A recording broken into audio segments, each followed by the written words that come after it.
اللهم صل على سيدنا محمد وعلى آل سيدنا محمد كما صليت على إبراهيم وعلى آل إبراهيم في العالمين إنك حميد مجيد.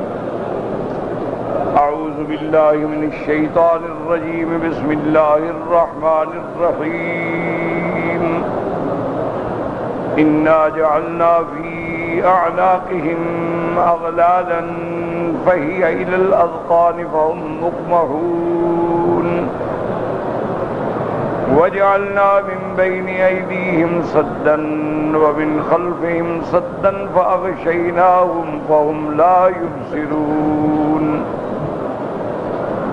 وسواء عليهم أأنذرتهم أم لم تنذرهم لا يؤمنون إنما تنذر من اتبع الذكر وخشي الرحمن بالغيب فبشره بمغفرة وأجر كريم. إنا نحن نحيي الموتى ونكتب ما قدموا وآثارهم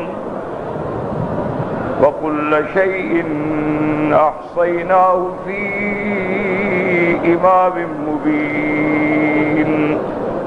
قال المؤلف والمفسر رحمه الله تعالى أدام النفع بعلومه وعلومكم في الدارين آمين إلى أن قال.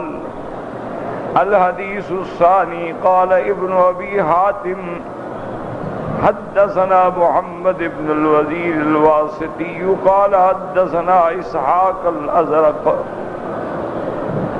عن سفيان الثوري عن أبي سفيان عن أبي نضرة عن أبي سعيد الخدري رضي الله تعالى عنه قال كانت بنو سلمة في ناحية من المدينة فأرادوا أن ينتقلوا إلى قريب من المسجد فنزلت إنا نحن نحيي الموتى ونكتب ما قدموا وآثارهم فقال النبي صلى الله عليه وسلم إن آثاركم تكتب فلم ينتقلوا. تفرد بإخراجه الترمذي عند تفسير هذه الآية الكريمة عن محمد بن الوزير به ثم قال حسن غريب من حديث الثوري. ورواه ابن جرير عن سليمان بن عمر بن خالد الرقي عن ابن المبارك عن سفيان الثوري عن طريف وهو ابن شهاب ابو سفيان السعدي عن أبي نضرة به. اب مفسر رحمت اللہ علیہ اس آیت پر دلائل ذکر فرما رہے ہیں. جیسا الحمدللہ میں نے عرض کیا تھا کہ اس آیت میں مفسرین کے دو قول ہیں. ایک قول تو یہ ہے کہ اللہ نے ارشاد فرمایا کہ ہم مرنے والوں کو مرنے کے بعد قیامت کے دن دوبارہ اٹھائیں گے اور جو اعمال انہوں نے آگے کر کے بھیجی ہیں وہ بھی ہم نے لکھ لیے، جو اچھائی یا برائی پیچھے چھوڑ کر گئے ہیں وہ بھی لکھ. ایک قول تو یہ تھا. دوسرا قول یہ تھا کہ انا نحن نحیی الموتى، ہم چاہتے ہیں تو زندہ کرتے ہیں مردہ کو. کیا معنی؟ یعنی کافر کو ہم اسلام نصیب کر دیتے ہیں. کیونکہ کافر جو ہے اس کی مثال ایسے ہے جیسے میت ہو اور مومن جو ہے وہ زندہ. وَنَكْتُبُ مَا قَدَّمُوا، جو کام عمل کر رہے ہیں وہ بھی ہم لکھتے ہیں. آثارہم، یعنی جو وہ چلتے ہیں ان کے ہر ہر قدم پر نیکی لکھی جاتی ہے.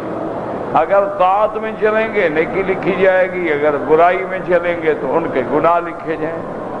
تو آثار سے مراد ہیں ان کے قدم، ان کے نشان. اب وہ چاہے بھلائی کی طرف بڑھیں تو بھلائی، برائی کی طرف بڑھیں گے تو برائی. یہ دو قول ہیں اور دونوں قول جو ہیں وہ درست ہیں. اس پر مفسر رحمت اللہ علیہ اب دوسرے قول پہ دلائل ذکر فرما رہے ہیں حدیث مبارک سے. ابن ابی حاتم نے اس سند میں حضرت ابی سعید الخدری رضی اللہ تعالی عنہ سے روایت کی ہے کہ بنو سلمہ قبیلے کے لوگ جو تھے وہ چاہتے تھے کہ ہم دور کے گھر چھوڑ کے مسجد نبوی کے قریب آ جائیں۔ حضور صلی اللہ علیہ وسلم کو انہوں نے عرض کیا تو آپ نے فرمایا اللہ کے بندے ان آثارکم تکتب، جتنا تم قدم اٹھاتے ہو وہ لکھے جاتے ہیں، تو جتنا تم دور سے چل کے آؤ گے اتنے تمہیں زیادہ اجر ملے گا، کیونکہ اجر جو ہے وہ تکلیف کے برابر ہوتا ہے، الاجر علی قدر النسب۔ اب دیکھیں نا کہ آج کل جیسے مثلا حج ہے، آج کل الحمدللہ لوگ آتے ہیں 4 گھنٹے میں جدے آ گئے، اس کے بعد جناب گھنٹے میں مکہ مکرمہ آ گئے، ایئر کنڈیشن ہوٹلوں میں قیام کیا، ایئر کنڈیشن بسوں میں سفر کیا، ٹھیک ہے انشاءاللہ حج تو ہو جائے گا، حج کا فرض بھی ادا ہو جائے گا، لیکن ان کا کیا مقابلہ ہے کہ جو لوگ پہلے 6 مہینے سفر کرتے تھے، پیدل آتے تھے، کشتیوں میں سفر کرتے تھے، ہوائیں رک جاتی تھیں، کشتیاں کنارے پہ کھڑی ہو جاتی تھیں، کھانے کو نہیں ملتا تھا، پانی کا گھونٹ گھونٹ پی کے گزارا کرتے تھے اور پھر حج نصیب ہوتا تھا، تو اس کا کیا مقابلہ ہے؟ حج تو انہوں نے بھی کیا، حج آپ نے بھی کیا، لیکن یہ اللہ تبارک و تعالیٰ کا نظام ہے کہ جس کام میں جتنی مشقت ہوتی ہے، جتنی تکلیف ہوتی ہے، اتنی ہی اللہ تبارک و تعالیٰ اس کو اجر زیادہ عطا فرماتا ہے۔ اب دین کے پھیلانے کے لیے جتنی صحابہ نے تکلیفیں اٹھائی، صحابہ کے بعد تابعین نے تکلیفیں اٹھائی، تبع تابعین نے تکلیفیں اٹھائی ہیں، ائمہ مجتہدین، محدثین، فقہاء، مجاہدین نے تکلیفیں اٹھائی، اور ہمیں بغیر کسی تکلیف کے گھر بیٹھے دین مل گیا۔ اس لیے جتنی محنت ہوگی، تکلیف ہوگی، بلکہ ایک ایک قدم پہ جو ہے وہ نیکی لکھی جاتی ہے، اللہ تبارک و تعالیٰ ان کے حسنات میں اضافہ فرما دیتے ہیں۔ اس لیے جب صحابہ نے سنا تو انہوں نے کہا ٹھیک ہے ہم دور رہیں گے، ہم قریب نہیں آتے۔ وقد روی من غیر طریق الثوری وقال الحافظ ابو بکر البزار حدثنا عباد بن زیاد الساجی قال حدثنا عثمان بن عمر قال حدثنا شعبۃ عن سعید الجریری النبی نظرتا النبی سعید رضی اللہ تعالی عنہ قال ان بنی سلمۃ شکوا الى رسول اللہ صلی اللہ علیہ وسلم بعد منازلهم من المسجد۔ بنو سلمہ قبیلے کے لوگوں نے حضور کی خدمت میں شکایت پیش کی کہ یا رسول اللہ ہمارے گھر دور ہیں، ہمیں دور سے مسجد میں آنا ہوتا ہے، اجازت ہو تو ہم قریب آ جائیں۔ اللہ نے قرآن پاک کی یہ آیت نازل فرمائی وَنَكْتُبُ مَا قَدَّمُوا وَآثَارَهُمْ، کہ ان کے نقش قدم جو ہیں ہر قدم پہ نیکی لکھی جاتی ہے۔ فَأَقَامُوا فِي مَكَانِهِمْ، بس وہ اسی جگہ پر رہ گئے، قریب نہ آئے۔ وحدثنا محمد بن المثنى قال حدثنا عبد الاعلى قال حدثنا الجريري النبي نظرة النبي سعيد رضي الله تعالى عنه عن النبي صلى الله عليه وسلم بنحوه وفيه غرابة من حيث ذكر نزول هذه الآية والسورة بکمالها مکیۃ۔ اب مفسر رحمۃ اللہ علیہ فرماتے ہیں کہ اشکال یہ ہے کہ یہ ساری کی ساری سورت جو ہے مکی ہے، ہجرت سے پہلے نازل ہوئی ہے، اور بنو سلمہ کا واقعہ مدینے میں پیش آیا ہے، تو پھر وہاں یہ آیت کیسے آئی؟ تو اس لیے مفسر فرماتے ہیں کہ یہ اشکال ہے اس بات پہ، لیکن بعض علماء فرماتے ہیں کہ یہ آیات تو مکے میں نازل ہوئی ہیں، لیکن اس وقت بھی حضور پاک نے تلاوت فرمائی، یعنی استدلال فرمایا، تاکہ احادیث مبارک بھی صحیح اور پہلا قول جو ہے وہ بھی صحیح ہو جائے گا۔ الحدیث الثالث قال ابن جریر قال حدثنا نصر بن علی الجہضمی قال حدثنا ابو احمد الزبیری قال حدثنا اسرائیل عن سماک عن اکرم بن عباس رضی اللہ عنہما قال كانت منازل الانصار متباعدۃ من المسجد، ان کے گھر جو تھے وہ مسجد سے دور تھے، فارادوا ان ينتقلوا الى المسجد فنزلت ونكتب ما قدموا وآثارهم قال نثبت مکاننا، جب یہ آیت نازل ہوئی انہوں نے کہا جہاں ہم رہتے ہیں بس وہیں رہیں گے، هكذا رواه والذي شيء مرفوع. قال الطبراني عبد الله بن محمد بن سعيد بن ابي مريم بن محمد بن يوسف الفريابي بن اسرائيل عن سماك عن سعيد بن جبير بن عباد رضي الله عنهما قال كانت الأنصار بعيدة منازلهم من المسجد فأرادوا أن يتحولوا إلى المسجد فنزلت ما قدموا آثارهم وصبتوا في منازلهم. الحديث الرابع قال الإمام أحمد حدثنا عاصم قال حدثنا ابن حية قال حدثني أبي بن عبد الله نبي عبد الرحمن الحبلي عن عبد الله بن عمرو رضي الله عنهما قال توفي رجل بالمدينة فصلى عليه النبي صلى الله عليه وسلم وقال يا ليته مات في غير مولده. فقال رجل من الناس ولم يا رسول الله؟ قال إن الرجل إذا توفي في غير مولده كيس له من مولد إلى منقطع أثره في الجنة. اب اس روایت مبارک میں امام احمد نے یہ حدیث نقل فرمائی ہے. عبداللہ ابن عمر رضی اللہ تعالیٰ عنہما فرماتی ہیں تو وفی رجل بالمدینہ، ایک آدمی کی وفات مدینہ منورہ میں ہوئی. فصلی علیہ النبی صلی اللہ علیہ وسلم، حضور پاک نے اس پہ جنازہ پڑھا اور اس کے بعد آپ نے فرمایا یا لیتہ موت فی غیر مولدہ. آپ نے فرمایا کہ کاش جہاں پیدا ہوا ہے اس کے بجا کسی دوسری جگہ پہ اس کی موت آتی. صحابہ نے پوچھا کیوں یا رسول اللہ؟ آپ نے فرمایا اپنے گھر سے جتنی دور موت آتی وہیں سے جنت تک کے لیے اس کے نشان قدم کا پیمائش کر کے اللہ تبارک و تعالی اجر عطا فرمائیں گے. تو یہ باتیں جو ہیں یہ اللہ کا نظام ہے. اللہ تبارک و تعالی قرب کا اجر بھی دیتے ہیں، بعد کا اجر بھی دیتے ہیں. اب جن لوگوں کا مکہ میں مدینہ میں قیام ہے، ایمان پہ موت آئی ہے، ان کا بھی اپنا ایک مقام ہے. اور اگر مکے والے مدینے میں فوت ہوئے، مدینے والے شام میں فوت ہوئے، شام والے کسی دوسرے ملک میں فوت ہوئے، جیسے کہ صحابہ رضوان اللہ علیہم اجمعین، میرے آقا کے لاکھوں صحابہ ہیں لیکن 10,000 صحابہ ہیں جو مکے مدینے میں دفن ہیں. باقی سارے صحابہ ملک چھوڑ کے اللہ کے دین کو پھیلانے کے لیے چلے گئے. تو جہاں جہاں بھی موت آئی وطن سے دور، اللہ وہ بھی اجر دیں گے. ورواه النسائي عن يونس بن عبد الأعلى بن ماجه عن كلاهما عن ابن وهب عن حيي بن عبد الله به. وقال ابن جرير حدثنا ابن حميد قال حدثنا ابو تميلة قال حدثنا حسين صاحب قال مشيت مع انس رضی اللہ عنہ فاسرعت المشی فاخذ بیدی فمشینا رویدا فلما قضینا الصلاة قال انس مشیت مع زید بن ثابت مجھے فقال یا انس ما شعرت ان الاثار تكتب وهذا القول لا تنافى بين الاول بل في هذا تنبيه ودلالة على ذلك بطريق الاولى والاحرى فإنه إذا كان هذا الآثار تكتب فلا أن تكتب تلك الذي فيها قدوة به من خير وشر بطريق الأولى والله أعلم. اب اس روایت میں آتا ہے حضرت حسین عن ثابت، حضرت ثابت فرماتی ہیں کہ میں حضرت انس کے ساتھ چل رہا تھا، میں جلدی جلدی چلنے لگا.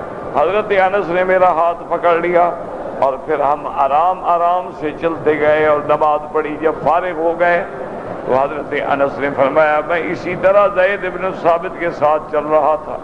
میں جب جلدی چلنے لگا تو انہوں نے فرمایا کہ انس جلدی نہ چلو، کیونکہ جتنی قدم اٹھاؤ گے اتنی اللہ زیادہ سے زیادہ اجر عطا فرمائیں گے. تو آرام سے چلو، زیادہ تیز چلو گے تو قدم کم پڑیں گے، جلدی ختم ہو جائے گا سفر.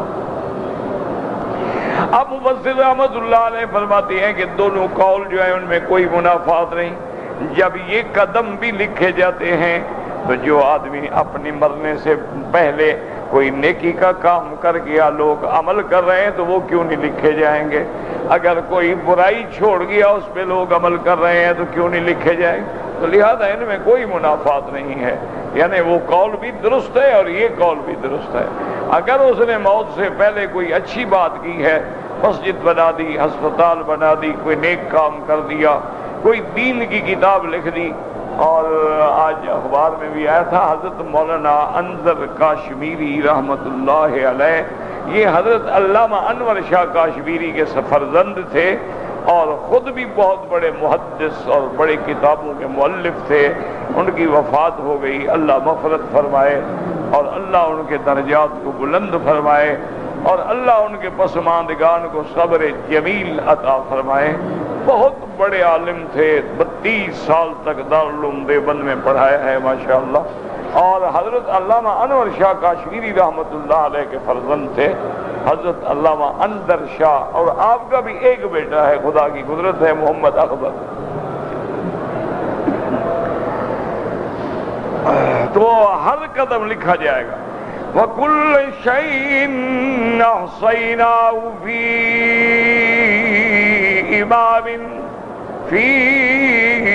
إِمَامٍ مُبِينٍ.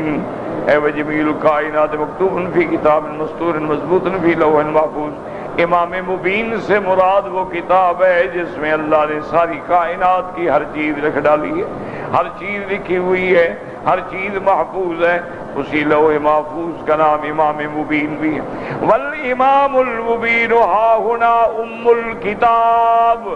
جیسے اللہ تبارک و تعالی نے دوسرے مقام پہ قرآن میں فرمایا یمحو اللہ ما یشاء ویثبت وعنده ام الکتاب. تو ام الکتاب وہ ہے جس میں ہر چیز اللہ نے لکھ دی ہے. اسی لیے صحیح حدیث مبارک میں آتا ہے اول ما خلق اللہ القلم، سب سے پہلے اللہ نے قلم پیدا فرمائی اور قلم کو حکم دیا اکتب ما کان وما یکون وما هو کائن الی یوم القیامہ. جو ہو چکا وہ بھی لکھو، جو ہوگا وہ بھی لکھو، جو آئندہ قیامت تک واقعات آئیں گے وہ بھی لکھو. سارے لکھ دیے گئے. اس کے بعد امام مبین میں کتاب مبین میں محفوظ ہو گئے. میرے آقا نے فرمایا جفت الاقلام ورفعت الصحف. اب قلم خشک ہو گئی اور صحیفے لپیٹ دیے گئے، جو اللہ نے لکھنا تھا ہر چیز لکھ دی ہے. اس لیے فرماتے ہیں قالہ مجاہد و قال عبد الرحمن صفغذابی کا یوم ندعو کل اناس بامامہم. قیامت والے دن ہر بندے کو اس کی کتاب کے ساتھ پکارا جائے گا، کیونکہ جو کچھ ہم عمل کر رہے ہیں اللہ کے فرشتے لکھ رہے ہیں. کرامن کاتبین یعلمون ما تفعلون. اللہ نے فرشتہ رکھا ہے دائیں بھی بائیں بھی. جب ہم اچھا عمل کرتے ہیں تو دائیں والا لکھتا ہے، برا عمل کرتے ہیں تو بائیں والا لکھتا ہے. قیامت والے دن یہ سارے صحیفے جو ہیں قیامت میں اللہ تبارک و تعالیٰ تقسیم فرمائیں. وَإِذَا الصُّحُفُ نُشِرَتْ. اللہ فرماتے ہیں جب صحائف تقسیم ہوں گے وہ لوگ خوش نصیب ہوں گے جن کے داہنے ہاتھ میں آئیں گے، اور وہ بد نصیب ہوں گے جن کو بائیں ہاتھ میں دیے جائیں گے. اور اللہ ہر بندے کو حکم دیں گے اقرا کتابک کفا بنفسک اليوم علیک حسیبا. اپنا اپنا نامہ عمل پڑھ لو اور دیکھو کہ کیا تم نے کیا ہے.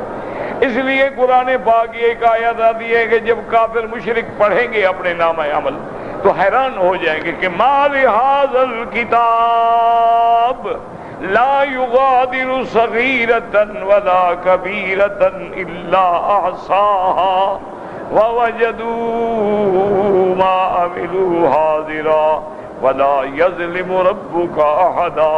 جب کتاب دیکھیں گے تو کہیں گے ہائے کیسی کتاب ہے جس میں ہمارا ہر چھوٹی بڑی ہر چیز لکھی ہوئی ہے.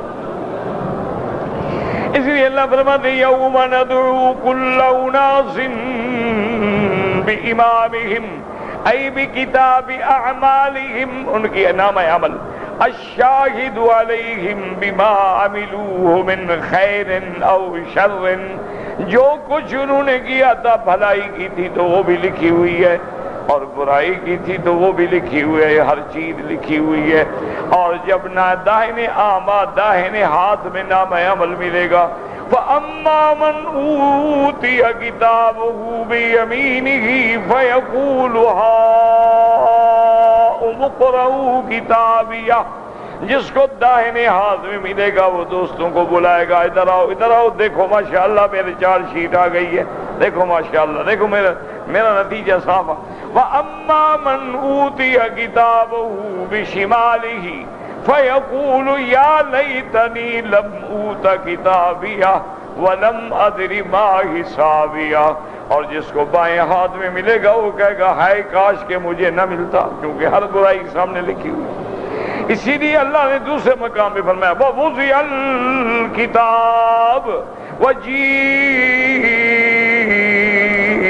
بِالنَّبِيِّينَ وَالشُّهَدَاءِ، قیامت والے دن اللہ وہ کتاب بھی رکھ دیں گے، انبیاء کو بھی بلائیں گے، گواہوں کو بھی بلائیں گے، انبیاء بھی آ کے گواہی دیں گے، حضور کی امت بھی گواہی دے گی، اور میرے مدنی محمد مصطفیٰ بھی گواہی دیں گے۔ فَكَيْفَ إِذَا جِئْنَا مِنْ كُلِّ أُمَّةٍ بِشَهِيدٍ وَجِئْنَا بِكَ عَلَى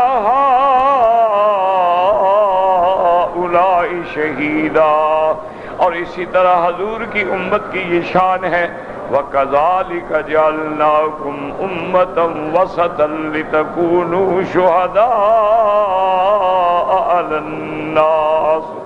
وقال تعالی ووضع الكتاب فترى المجرمین مشفقین مما فیہ، اب جب کتاب آئے گی آپ دیکھیں گے کہ کافر جو ہیں، مجرم جو ہیں، ڈرے ہوئے ہیں، گھبرا رہے ہیں، نتیجہ سامنے آیا ہوا ہے۔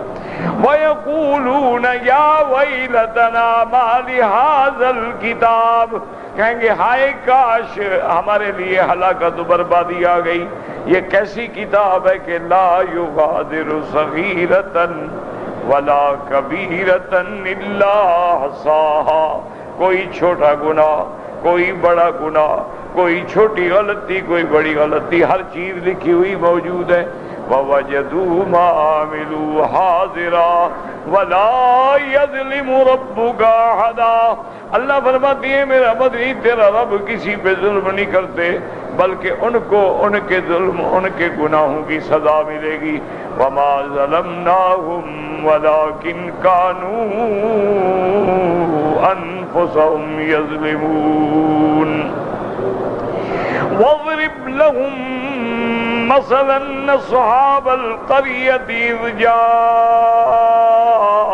الْمُرْسَلُونَ إِذْ أَرْسَلْنَا إِلَيْهِمُ اثْنَيْنِ فَكَذَّبُوهُمَا فَعَزَّزْنَا بِثَالِثٍ فَقَالُوا إِنَّا إِلَيْكُمْ مُرْسَلُونَ قَالُوا مَا أَنْتُمْ إِلَّا بَشَرٌ مِثْلُنَا وَمَا أَنزَلَ الرَّحْمَنُ مِنْ شَيْءٍ إِنْ أَنْتُمْ إِلَّا تَكْذِبُونَ قَالُوا رَبُّنَا يَعْلَمُ إِنَّا إِلَيْكُمْ لَمُرْسَلُونَ وَمَا عَلَيْنَا إِلَّا الْبَلَاغُ الْمُبِينُ۔ يقول تعالی واضرب یا محمد صلی اللہ علیہ وسلم لقومک الذین کذبوک، اللہ نے فرمایا میرا مدنی محمد مصطفیٰ اپنی قوم جو تیری تکذیب کرتے ہیں، تجھے جھٹلاتے ہیں، تجھ پر ایمان نہیں لے آتے ہیں، ان کو ایک مثال بتلائیں بستی والوں کی۔ اذ جاء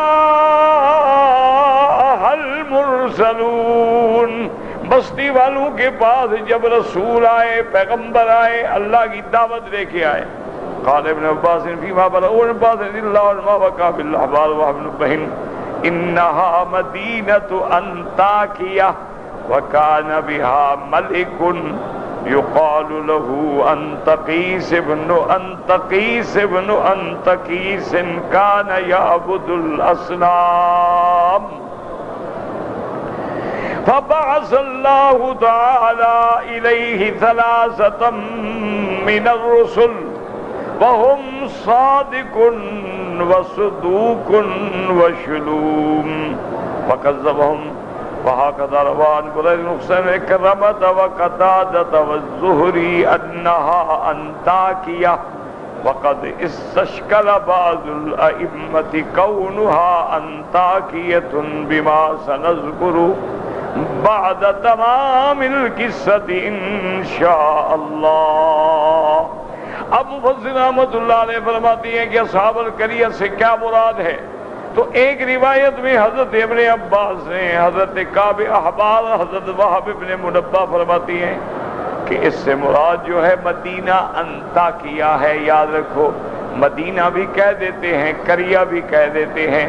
قریے کا اطلاق مدینے پر بھی ہوتا ہے۔ اس کے اندر ایک بادشاہ تھا جس کا نام تھا انطکیس ابن انطکیس ابن انطکیس، وقال یعبد الاصنام، یہ سارے بت پرست تھے، بتوں کی پوجا کرتے تھے۔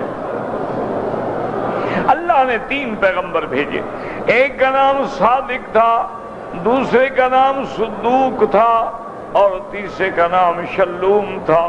لیکن جب وہ پیغمبر آئے انہوں نے تکذیب کی، انہوں نے کہا ہم آپ پر ایمان نہیں لاتے، آپ کی نبوت کو ہم نہیں مانتے، آپ تو انسان ہیں ہماری طرح بشر ہے، بشر کیسے نبی ہو گیا؟ لیکن مفسر رحمۃ اللہ علیہ فرماتی ہیں کہ بعض لوگوں نے اعتراض کیا ہے کہ اس سے مراد انطاکیہ نہیں ہے بلکہ اللہ عالم کوئی اور قریہ ہے۔ اس لیے میں نے عرض کیا تھا نا کہ جس چیز کو اللہ مبہم رکھیں اس میں بحث نہ کیا کرو۔ اللہ جب بیان نہیں فرماتے تو ہمیں کیا ضرورت ہے ٹکریں مارنے کی؟ اگر ضرورت ہوتی اللہ کھول دیتے، اللہ بیان فرما دیتے۔ جب اللہ نے بیان نہیں فرمایا کہ بھی ان پیغمبروں کے نام کیا تھے، وہ بستی کون سی تھی، اللہ عالم۔ مراد تو ایک مثال ہے نا کہ ایک بستی تھی، اس میں رہنے والے تھے، پیغمبر آئے، انہوں نے تکذیب کی، نہ مانا، اللہ کے عذاب میں پکڑے گئے۔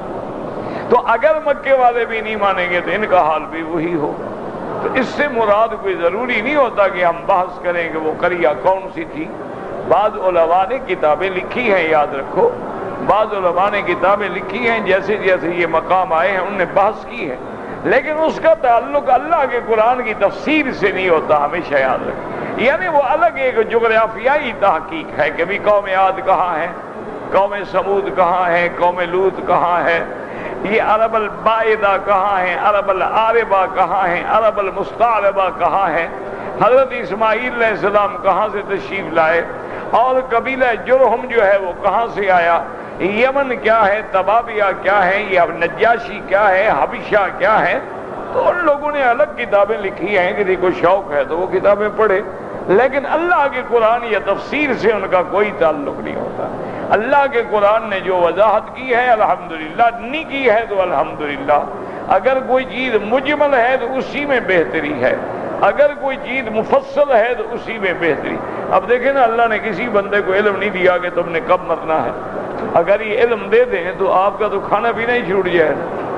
اگر بندے کو پتہ لگ جائے کہ میں نے جناب جمعہ کے دن مر جانا ہے، کیا کھائے گا؟ اس کی تو زندگی اجیرن ہو جائے نا۔ تو اللہ نے علم نہیں دیا تو یہ رحمت ہے اس کی۔ اللہ نے کسی کو علم نہیں دیا کہ قیامت کب ہوگی، اگر پتہ لگ جائے تو دنیا کا نظام عالم ہی ختم ہو جائے۔ اللہ نے چھپا دیا، کسی کو بھی علم نہیں دیا۔ اب ہر آدمی اپنے اپنے عمل میں لگا ہوا ہے، جب موت کی گھڑی آتی ہے تو آ جاتی ہے، پتہ بھی نہیں لگتا۔ وَقَوْلُهُ إِذْ أَرْسَلْنَا إِلَيْهِمُ اثْنَيْنِ فَكَذَّبُوهُمَا فَعَزَّزْنَا بِثَالِثٍ فَقَالُوا إِنَّا إِلَيْكُمْ مُرْسَلُونَ۔ اِذْ أَرْسَلْنَا إِلَيْهِمُ اثْنَيْنِ، پہلے اللہ نے 2 پیغمبر بھیجے، فَبَادَرُوهُمَا بِالتَّكْذِيبِ، لیکن انہوں نے دونوں کی تکذیب کی۔ فَعَزَّزْنَا بِثَالِثٍ أَيْ قَوَّيْنَاهُمَا وَشَدَّدْنَا أَذْرَهُمَا بِرَسُولٍ ثَالِثٍ، اللہ نے پھر تیسرا پیغمبر بھیجا کہ تم ان دونوں کی جا کے تائید کرو تاکہ ان دونوں کو طاقت ملے اور ان کا مقابلہ کریں۔ قال ابن جریج وابن سلیمان شعیب الجبابی قال كان اسم الرسولين الاوليين شمعون ويوحنا واسم الثالث بولس والقرية انطاکیہ۔ شعیب الجبابی کہتی ہیں کہ وہ 2 پہلے جو رسول ہیں ان کا نام تھا شمعون، یوحنا، اور تیسرا جو تھا اس کا نام تا بولس، اور بستی جو ہے وہ انطاکیہ تھی۔ یہ قول ہے، حقیقت کا پتہ کسی کو بھی نہیں۔ وَقَالُوا أَيْ لِأَهْلِ تِلْكَ الْقَرْيَةِ إِنَّا إِلَيْكُمْ مُرْسَلُونَ أَيْ مِنْ رَبِّكُمُ الَّذِي خَلَقَكُمْ يَأْمُرُكُمْ بِعِبَادَتِهِ وَحْدَهُ لَا شَرِيكَ لَهُ۔ ان لوگوں نے جا کے ان کو دعوت دی کہ اللہ نے ہمیں رسول بنا کے بھیجا ہے تاکہ ہم آپ کو دعوت دیں کہ اللہ کی عبادت کرو، اس کے ساتھ کسی کو شریک نہ کرو۔ قالہ الغزائم قتادہ انہم کانوا رسل المسیح علیہ السلام الی اہل انطاکیہ، اور حضرت قتادہ فرماتی ہیں کہ وہ الگ پیغمبر نہیں تھے بلکہ حضرت عیسیٰ علیہ السلام کے رسول تھے، قاصد تھے، انہوں نے بھیجا تھا ان بستی والوں کو دعوت اسلام دینے کے لیے۔ بشر کو کیسے نبی بنا دیا ہے، فَلِمَ لَا أُوحِيَ إِلَيْنَا مِثْلَكُمْ وَلَوْ كُنْتُمْ رُسُلًا لَكُنْتُمْ مَلَائِكَةً۔ اللہ نے تمہاری طرف وحی کی، ہماری طرف کیوں نہیں کی ہے؟ اگر اللہ نے تمہیں نبی بنانا ہوتا تو نوری نبی ہوتے، فرشتے نبی ہوتے، تم تو انسان ہو، انسان کو ہم نبی کیسے مانے؟ وَهَذِهِ شُبْهَةٌ كَثِيرٌ مِّنَ الْأُمَمِ الْمُكَذِّبَةِ كما اخبر اللہ تعالی عنہم فی قولہ عز وجل۔ اب مفسر فرماتے ہیں کہ پہلے جتنی قومیں تھیں ان کی تکذیب کا سب سے بڑا شبہہ یہ تھا کہ بشر کیسے رسول ہو گیا۔ وہ کہتے تھے بشر تو ہیں لیکن نبی نہیں ہے۔ آج ہمارا جاہل کہتا ہے نبی تو ہیں لیکن بشر نہیں ہے۔ بات کیا ہوئی؟ بات تو ایک ہے، وہ بشریت مانتے تھے، نبوت نہیں مانتے تھے۔ یہ نبوت مانتے ہیں، بشریت نہیں مانتے، معنی ایک ہے۔ یعنی ان کا بھی عقیدہ یہ تھا کہ بشر نبی نہیں بن سکتا، ان کا بھی عقیدہ یہی ہے کہ بشر نبی نہیں بن سکتا بلکہ نور ہیں، اللہ کے نور کا ٹکڑا ہے۔ وہ بھی منکر تھے اللہ کے قرآن کے، یہ بھی منکر ہیں اللہ کے قرآن کے۔ اور یاد رکھو جو انبیاء کی بشریت کا انکار کرتا ہے وہ کافر ہے، کیونکہ انبیاء کی بشریت جو ہے وہ قرآن کا نص ہے۔ قل انما انا بشر مثلکم یوحی الی۔ اللہ تبارک و تعالی نے فرمایا، میرا بدری اعلان فرما دے، انما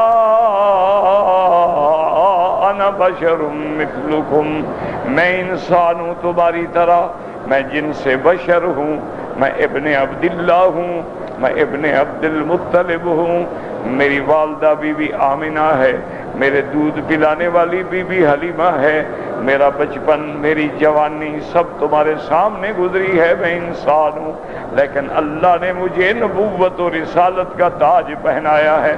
تو ان کو بھی یہی اشکال تھا کہ بھئی انسان بشر نبی کیسے بن گیا۔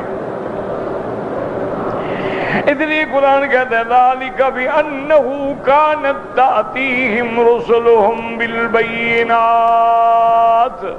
فَقَالُوا أَبَشَرٌ يَهْدُونَنَا اسْتَعْجَبُوا مِنْ ذَلِكَ وَأَنْكَرُوهُ۔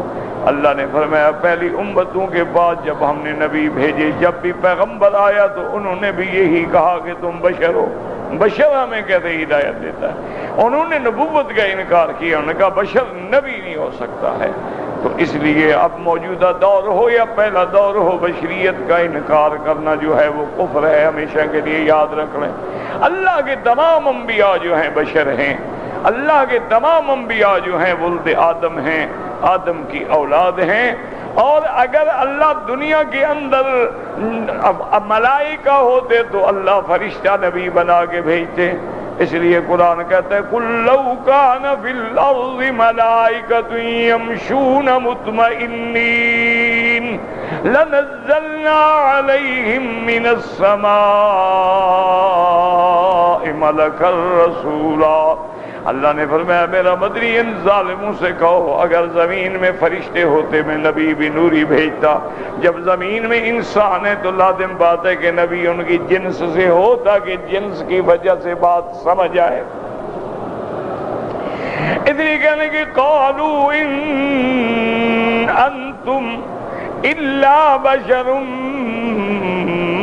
مثلنا، تريدون أن تصدونا عما كان يعبد آباؤنا فأتونا بسلطان مبین.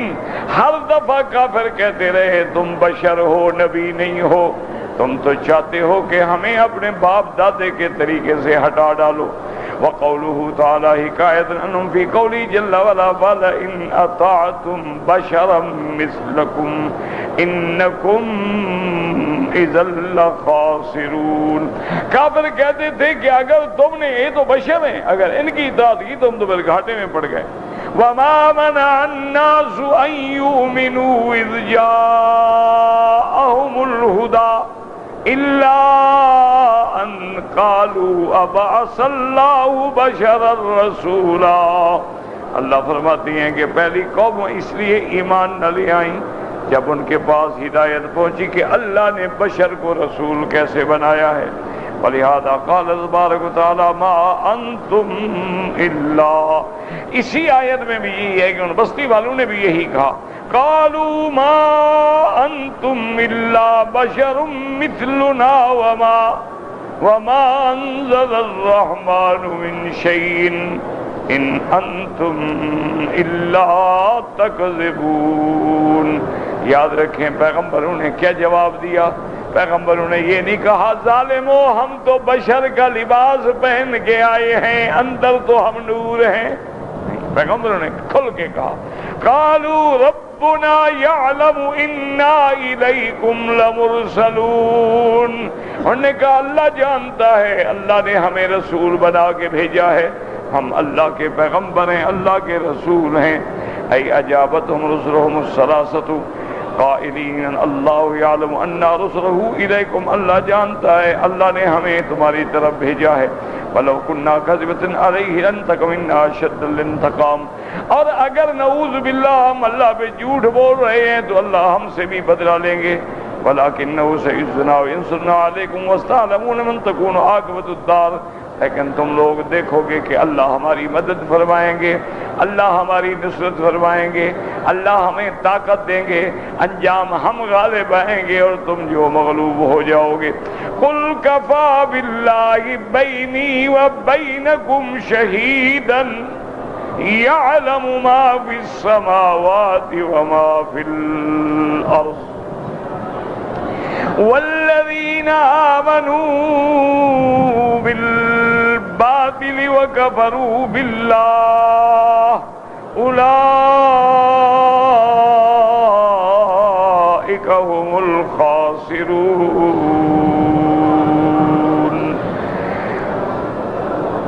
اور اس کے بعد پیغمبر نے کہا وَمَا عَلَيْنَا إِلَّا الْبَلَاغُ الْمُبِينُ.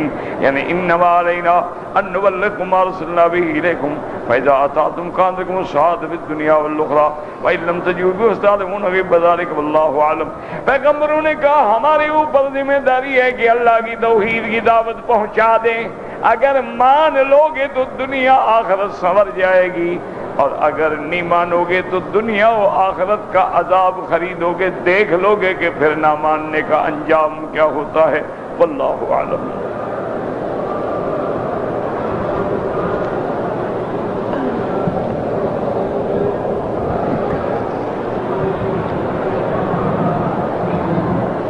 کہتے جی کہ عمرہ کرنے کے لیے میقات جو ہیں کون کون سے ہیں. یاد رکھو میرا بھائی، صحیح حدیث مبارک میں آتا ہے کہ حضور صلی اللہ علیہ وسلم نے 5 میقات ذکر فرمائے. وقت رسول اللہ صلی اللہ علیہ وسلم 5 مواقیت، 5 میقات. ایک تو ہے ذوالحلیفہ جو مدینہ منورہ کے قریب ہے، جسے بیر علی کہتے ہیں. اس کا اصل نام ذوالحلیفہ، یاد رکھیں.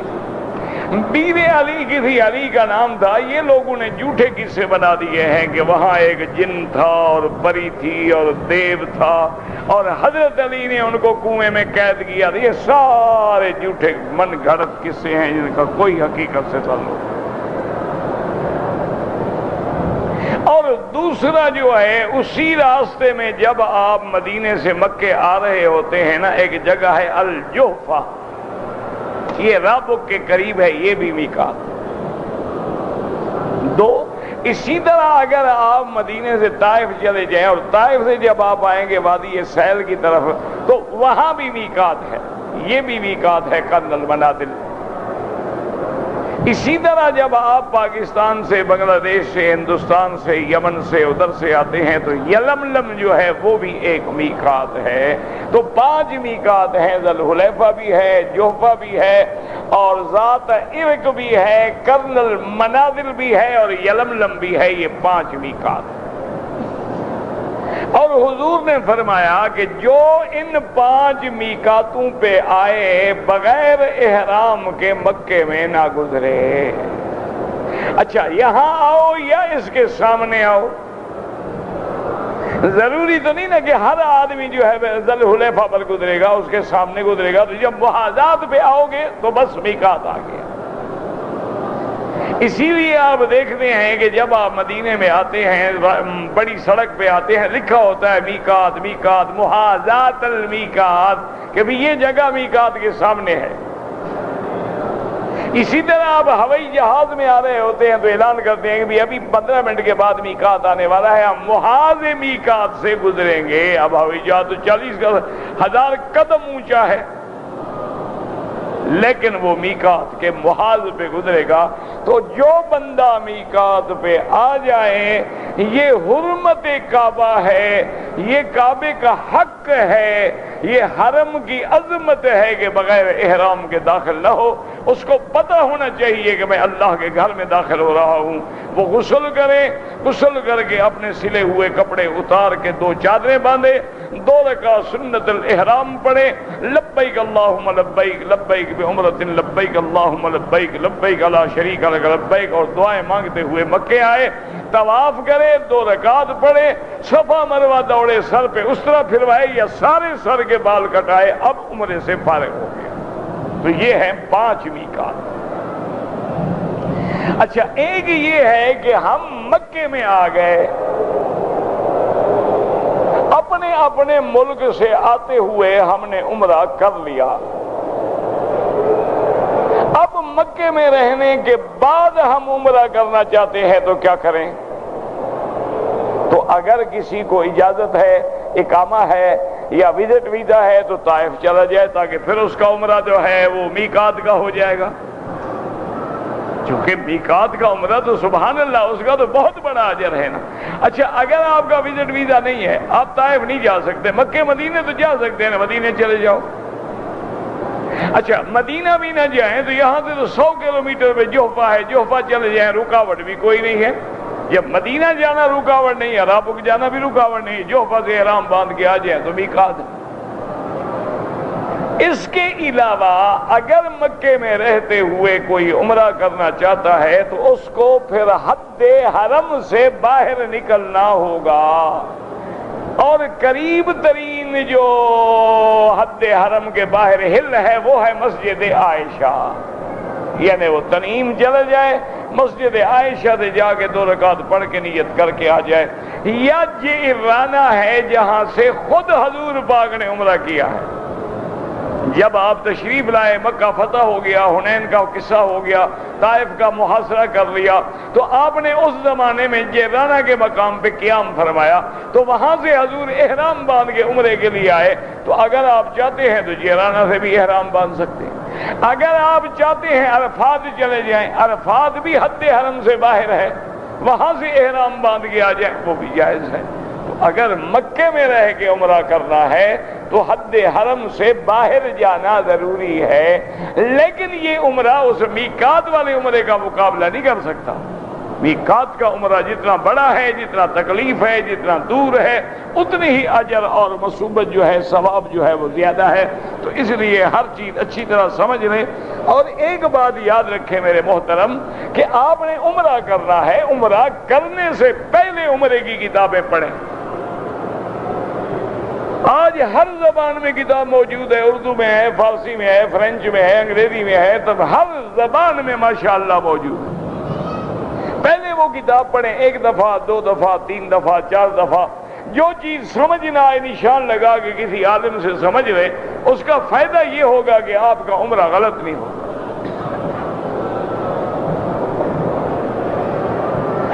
تو گھوڑا بوزکی کا کپڑا جو ملتا ہے وہ پہننا جائز ہے، بالکل جائز ہے، وہ تو کوئی ریشم نہیں ہے۔ ریشم جو مردوں کے لیے حرام ہے، جو ریشم کیڑے سے نکلتا ہے اور کپڑا بنتا ہے، وہ تو آپ کو 300 ریال میں بھی گز نہیں ملے گا۔ آپ کہاں بیٹھیں گے؟ یہ ریشم ہے، یہ تو مصنوعی ہے، یہ تو کیمیکل سے بنایا گیا ہے۔ اور مفتی رشید احمد صاحب رحمت اللہ علیہ کراچی والے، اللہ ان کی قبر پہ رحمت کرے، بہت بڑے عالم بھی تھے، محقق بھی تھے، مفتی بھی تھے، محدث بھی تھے، اور فلکیات کے بھی بڑے ماہر تھے۔ حضرت تقی عثمانی، حضرت رفیع عثمانی مدد اللہ کے بھی استاد تھے۔ تو انہوں نے ایک دفعہ میں نے دیکھا کہ حضرت نے خود پہنا ہوا ہے، تو میں نے علیحدگی میں عرض کیا، میں نے کہا حضرت یہ 2 گھوڑا بزکی کے بارے میں تو لوگ اعتراض کرتے ہیں۔ انہوں نے فرمایا کہ نہیں، غلط اعتراض کرتے ہیں۔ میں نے بالکل شنگھائی میں اس کمپنی کو خط لکھا کہ یہ 2 گھوڑا بزکی جو ہے کس میٹیریل سے بنتی ہے، تو انہوں نے بتایا ہے کہ یہ تو مصنوعی چیز ہے، اس کا ریشم سے کوئی تعلق نہیں ہے۔ اسی لیے آپ دیکھیں مکے میں کپڑے بکتے، لکھا ہوگا حریر حریر حریر، ملکی ملکی۔ یہ حریر تھوڑی، یہ تو ربڑ کے کپڑے ہیں، یہ کہاں سے ریشم ہو گئی؟ یہ تو ربڑ سے نکالے جاتے ہیں۔ اسی لیے آپ ان کو دیکھیں نا، آگ لگائیں، دیکھیں کیسے آگ لگتی ہے۔ ایک دھاگا نکال لیں، اس کو آگ لگا کے دیکھ لیں، 1 منٹ میں پتہ لگ جائے گا کہ یہ ربڑ ہے، ریشم ہے، کاٹن ہے، یا حقیقی معنی میں سلک ہے۔ یعنی آپ دیکھیں کہ بھئی جو پیور سلک ہوتا ہے نا، مجھے یاد ہے میں نے چائنا ٹاؤن میں دیکھا تو وہاں بہت بڑی ویرائٹی تھی۔ یہاں تو ایک قسم کی آتی ہے نا 2 گھوڑا بز کی، یہ جو آپ کے پاس آتی ہے تو گولڈن کلر میں ہے نا، وہاں وہ جناب سفید، عنابی، فیروزی اور مکس کلرڈ، اور اس کے بعد چیک کلر میں، اور چھوٹے چھوٹے پیور سلک کے رومال تھے جیب میں رکھنے والے۔ میں نے کہا یار چھوٹی چیز ہے، یہ میں خرید لوں تاکہ دوستوں کو چلو 1 رومال پکڑا دیں گے، ہدیہ ہو جائے گا۔ میں نے اس سے جناب بڑا اکڑ سے کہا، میں نے کہا بھئی 1 درجن یہ دے دو مختلف کلر کے۔ اور اس نے کہا جناب 1 رومال 400 ریال کا ہے، سوچ لیں۔ وہ بھائی اتنا چھوٹا سا رومال 400 کا، جی پیور سلک ہے، تو 400 ریال کا یہ جیب میں رکھنے والا چھوٹا سا رومال۔ عورتوں کے باندھنے کے لیے جو سکارف تھا وہ 600 ریال کا تھا۔ اب آپ خود اندازہ کریں کہ اصلی چیز کیسے ہوتی ہے۔ اسکاٹ لینڈ میں نے اپنے لیے جرسی خرید 250 پاؤنڈ، 250 پاؤنڈ جانتے 1500 ریال، 1500 ریال کو 17 سے ضرب دے دو۔ کیوں؟ وہ پیور اون تھی، جو آپ پہنتے ہیں تو ساری مصنوعی ہے، تو کیمیکل سے بنی ہوئی ہے، یہ اصلی اوریجنل تھوڑی ہوتی ہے۔ یہ اس سے تو وہ کروڑ درجہ بہتر ہیں جو ہمارے گھروں میں عورتیں خود اون سے بن لیتی تھیں، وہ کروڑ درجہ اصلی ہوتی ہے۔ یہ جو آپ استعمال کرتے ہیں یہ تو سارا سنتھیٹک ہے، یہ تو اللہ کا عذاب ہے۔ جس کو بیمار ہونا ہو یہ کپڑے پہن لیں۔ سب سے اچھا ہے وہی اپنا کھدر پہنو، وہی اپنا کاٹن پہنو، وہی اپنے خالص اون والے گرمی میں کپڑے پہنو، بس سبحان اللہ، اس سے اچھا کپڑا کوئی۔ اب تو ڈاکٹر بھی چیختے ہیں نا، کاٹن پہنو کاٹن پہنو کاٹن پہنو۔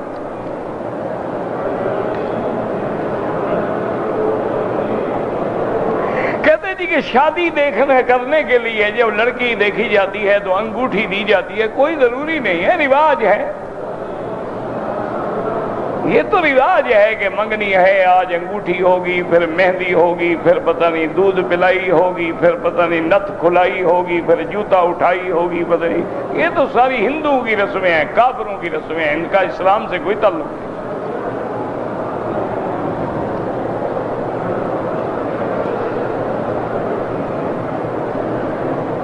کہتے جی کہ آج صبح اشراق کے وقت میں کون سی نماز پڑھی گئی، باقاعدہ اخباروں میں آیا، رات کو اعلان ہوا، تمہیں ابھی تک بھی پتہ نہیں کہ وہ کون سی نماز تھی۔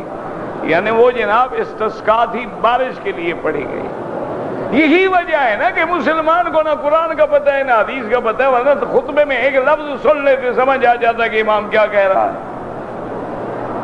بس کھڑے ہو جاتی ہیں اللہ اکبر، ایک ادھر کھڑا ہے، ادھر کھڑا ہے، ادھر کھڑا ہے، ادھر کھڑا ہے. نہ صفیں ہیں، نہ کوئی تسویت صفوف ہے، نہ ان کو نماز کے ارکان کا اور اس کے طمانینت کا احساس ہے. یہ جناب نماز استسقا ہے.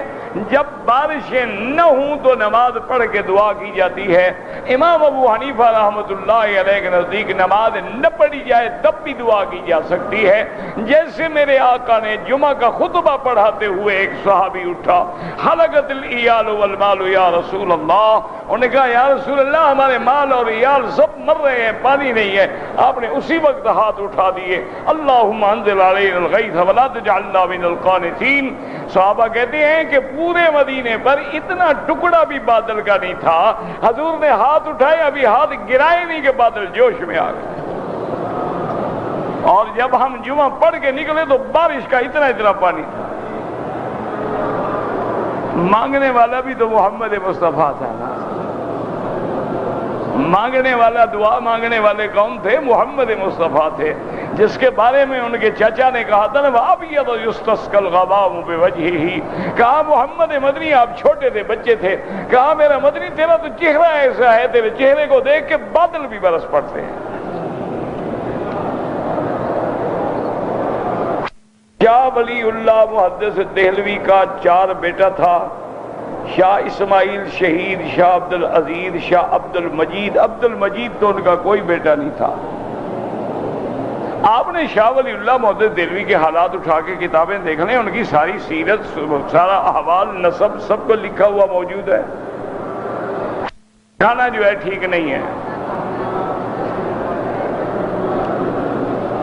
امام صاحب جو تنخواہ لیتے ہیں ان کے پیچھے نماز پڑھنا جائز ہے. یعنی ہر بندہ تنخواہ لے وہ جائز ہے. مولوی کی تنخواہ تمہیں کیوں اڑ گئی ہے؟ نہیں، کبھی تم نے یہ نہیں پوچھا جو انجینئر تنخواہ لیتا ہے حلال ہے، ڈاکٹر تنخواہ لیتا ہے حلال ہے، کمپاؤنڈر تنخواہ لیتا ہے حلال ہے، ایک مولوی تمہیں کیوں کانٹا بن گیا؟ یاد رکھو حضور کے زمانے میں بیت المال تھا. بیت المال سے علماء کو وظیفے ملتے تھے. جب اسلامی ملک ختم ہو گئے، اسلامی بیت المال ختم ہو گیا، تو اب تنخواہ لینے کا علماء نے فتویٰ دیا کہ جائز ہے. کہاں سے روٹی کھائے گا؟ اگر اس کو تنخواہ نہیں ملے گی اور اس کا گزارا ہوگا تیری روٹیوں پہ، تیرے ٹکڑوں پہ، تو پھر انشاءاللہ وہ بھی پھر وہی مسئلے بتائے گا. تیسرے دن کل شریف، 7 جمعرات شریف، ایک 40واں شریف، پھر 11ویں شریف، پھر 12ویں شریف، 27ویں شریف، اتنے میں کوئی اور شریف بھی مر جائے گا. پھر وہ بھی یہی مسئلے کرے گا. جب تم اس کو نہیں دو گے تو آخر سے روٹی تو کھانی ہے نا، کہاں سے کھائے گا؟ فرشتہ ہے. کوئی کیپٹن عثمان ہے، میں جناب کسی کیپٹن عثمان کو نہیں جانتا جس نے توحید کا کتابیں لکھی ہیں، میں نہیں جانتا. یا تو کوئی کتاب ہو آدمی پڑھے پھر بات کرے. اب جب کتاب ہی نہیں پڑھی، کتاب دیکھی نہیں، تو کیسے بات کرے انسان؟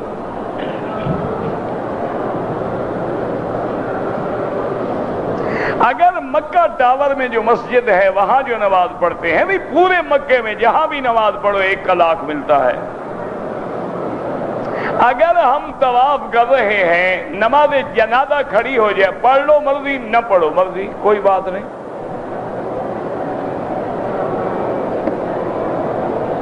اگر ایک آدمی نے اللہ اکبر کہہ لیا، اگلی صف میں جگہ خالی ہے، جا سکتے ہیں، لیکن شرط یہ ہے کہ کعبے سے سینہ بھی نہ پھرے اور فاصلہ زیادہ بھی نہ ہو. امام صاحب نے عشاء کے بعد جو تقریر کی تھی ہمیں سمجھ نہیں آئی. وہ یہی تقریر تھی کہ صبح کو نماز ہوگی، بارش کے لیے وہ نماز ہو گئی. تقریر تو آپ نے سمجھ لی.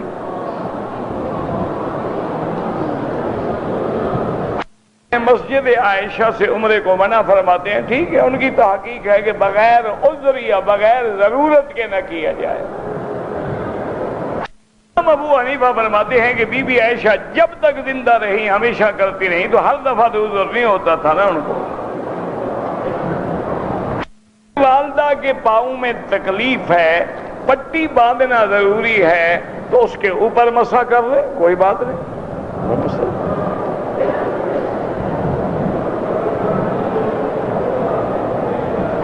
ہیں سکالر ہیں، امت کو گمراہ، اللہ ہدایت دے، بس دعا کیا کرو، بس دعا کرو اللہ سب کو ہدایت دے۔ اگر ایک آدمی نماز وضو کرتا ہے، کھڑا ہوتا ہے، ہوا روکتا ہے یا پیشاب، لیکن شک ایک ہے، شک کا کوئی علاج نہیں۔ اگر تمہیں بدبو محسوس نہیں ہوئی، بلا وجہ شک ہے، شک نہ کرو، تمہارا وضو ٹھیک ہے۔ اگر تمہیں شک ہے کہ قطرہ گرتا ہے تو دیکھ لو، قطرے کا نشان ہوگا نا، نہیں ہے تو مانا شک ہے، شک والے کوئی نہیں، پڑھتے رہو نمازیں۔ اگر واقعی ہوا نکلتی ہے تو ہر نماز کے لیے نیا وضو کرو۔ یاد نہیں کہ میرا وضو ہے یا نہیں، پھر وضو کرو، جب شک آ گیا نا وضو کرو۔ قبر میں زندہ کریں گے، جائیں گے، پتہ لگ جائے گا، کیوں تکلیف کرتے ہو، بھی جانا تو قریب تو ہے، فکر نہ کرو، انشاءاللہ قبر آنے والی ہے نا، سب پتہ لگ جائے گا کہ سوال جواب ہوتا ہے کہ نہیں ہوتا۔ سوال جواب تب ہوگا جب زندہ ہوں گے، جب زندہ ہی نہیں تو سوال جواب کیسے ہوتا ہے؟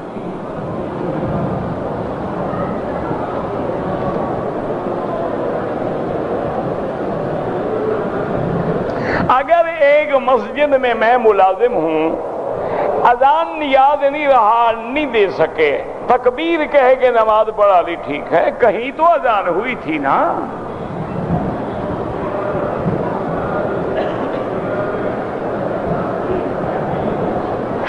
ہو یا غیر حرم ہو، مسافر کے لیے نماز قصر ہے، یہ اللہ کی رعایت ہے، آپ فائدہ اٹھائیں۔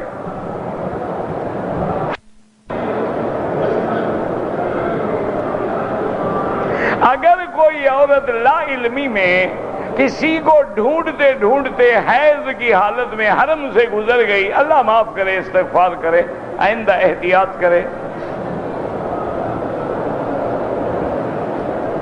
کہتے ہیں جی کہ حرم شریف میں جو مغرب میں لوگ کھجوریں وغیرہ لاتے ہیں، کھا سکتے ہیں، بالکل کھائیں، اسی لیے تو لاتے ہیں کہ کھائیں۔